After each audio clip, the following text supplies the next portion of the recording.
Vote পর্ব মিটতেই ফের আরো একবার সামনে এলো তৃণমূলের গোষ্ঠী কোন্দল। তৃণমূলের পঞ্চায়েত প্রধানের বিরুদ্ধে স্বজন পোষণ ও দুর্নীতির অভিযোগ তুলল পঞ্চায়েতের 24 জন সদস্যের মধ্যে 13 জন সদস্য। ঘটনাটি ঘটেছে অন্ডালের খান্দ্রা পঞ্চায়েতে। সোমবার বেলা 11টা নাগাদ 13 জন সদস্যের একটি দল তাদের কর্মী সমর্থক নিয়ে পঞ্চায়েত অফিসের সামনে এসে বিক্ষোভে সামিল হয়।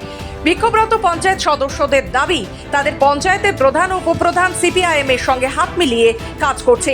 যে 13 জন সদস্য আজ এই বিক্ষোভে সামিল হয়েছিলেন, তাদের দাবি শুধু তাদের এলাকাগুলিতেই কোনো কাজ করছে না পঞ্চায়েত প্রধান ও উপপ্রধান, তাই অবিলম্বে এই পঞ্চায়েত প্রধান ও উপপ্রধানের ইস্তফার দাবি করেন তারা। খান্দায় কোনো কাজ হয় না, আর সবচেয়ে বড় সমস্যা হচ্ছে 23 জন মেম্বার আছে এখানে, কোনো মেম্বারের সঙ্গে কোনো আলোচনা নেই।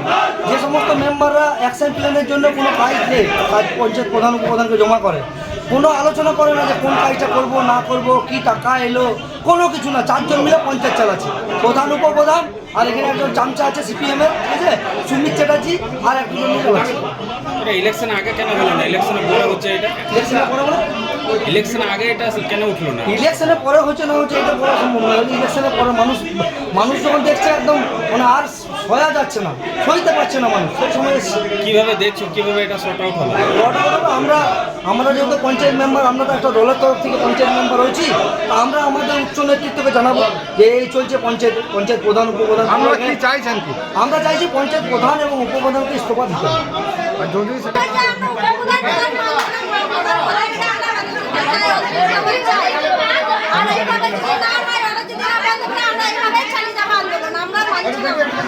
আপনার আন্দোলনটা করেছেন কি জন্য?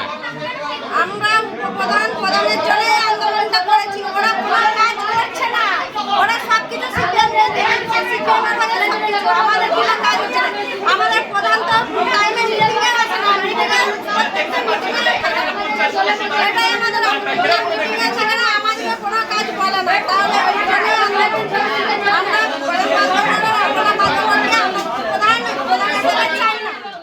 অন্যদিকে খান্দ্রা পঞ্চায়েতের উপপ্রধান গণেশ বাদ্যকর জানান, এলাকায় কাজ হচ্ছে না, এরকম কোনো অভিযোগপত্র তাকে দেওয়া হয়নি। কোনো এলাকায় কাজ হচ্ছে না, আইন কানুন মেনে পঞ্চায়েতের প্রধান উপপ্রধানকে দরখাস্ত করলেই সমস্যার সমাধানে হস্তক্ষেপ করে পঞ্চায়েত। লিখিত কোনো অভিযোগ দেয়নি, কি তাদের উদ্দেশ্য বলুন? আপনাদের মুখ থেকে যেটুকু শুনছি, কি বলছি, কি জানতে চাইছেন বলুন। এটা কিন্তু একটা তৃণমূল কংগ্রেসের শৃঙ্খলা প্রয়োগ দল।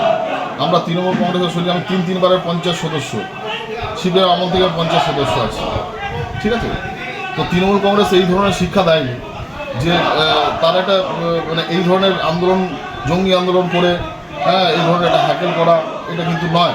তা একটা সিস্টেম আছে, সিস্টেমে তারা চিঠি দেবে, তাদের যা অভাব অভিযোগ আছে সেটা জানাবে, তাদের বডি মিটিং হয়, সেই বডি মিটিংয়ের সিদ্ধান্ত সেখানে জানাবে। তো এইটা একটা তৃণমূল কংগ্রেস হয়ে তৃণমূল কংগ্রেসকে কালিমালিপ্ত করা, এটা কিন্তু আমি মেনে নিতে পারছি না। এটা আমি কিন্তু দলের উদ্যোক্ত কর্তৃপক্ষকে আমি জানাতে বাধ্য হব। এটা কিছুদিন আগে একটা গোষ্ঠী করেছিল, তাদেরই মধ্যে একটা ভেতরে অন্য গল্প রয়েছে, সেটা পঞ্চায়েত মাত্র শিখণ্ডী হচ্ছে, এটা একটা শক্তি প্রদর্শন হচ্ছে। এতে যদি অবশ্যই কোনো রকম উন্নয়ন প্রকল্পের কাজ থাকে, পঞ্চায়েতগত কোনো এলাকার মানুষের কাজের গল্প থাকে, সেটা আমাদেরকে জানাবে লিখিত করে। যেটা পঞ্চায়েতের আমরা কাজ আমরা অবশ্যই করছি। আমরা এখন পঞ্চায়েত অনেক বেটার জায়গায় রয়েছি অন্ডাল ব্লকে। আমরা যেটা পঞ্চায়েতের মধ্যে করার সেটা আমরা পঞ্চায়েত করবে, যেটা পঞ্চায়েত সমিতি করার অবশ্যই পঞ্চায়েত সমিতিকে জানাবো। অনেক পঞ্চায়েত সমিতি রয়েছে, তারাও দেখবে জিনিসটা। জেলা পরিষদ আছে, জেলা পরিষদ করবে। এদিকে তৃণমূল শাসিত পঞ্চায়েতের বিরুদ্ধে তৃণমূলের একাংশের এই ধরনের বিক্ষোভে বিদ্রুপ করেছেন বিরোধীরাও। অন্ডাল থেকে সোমনাথ মুখার্জি রিপোর্ট, খবর বাংলা।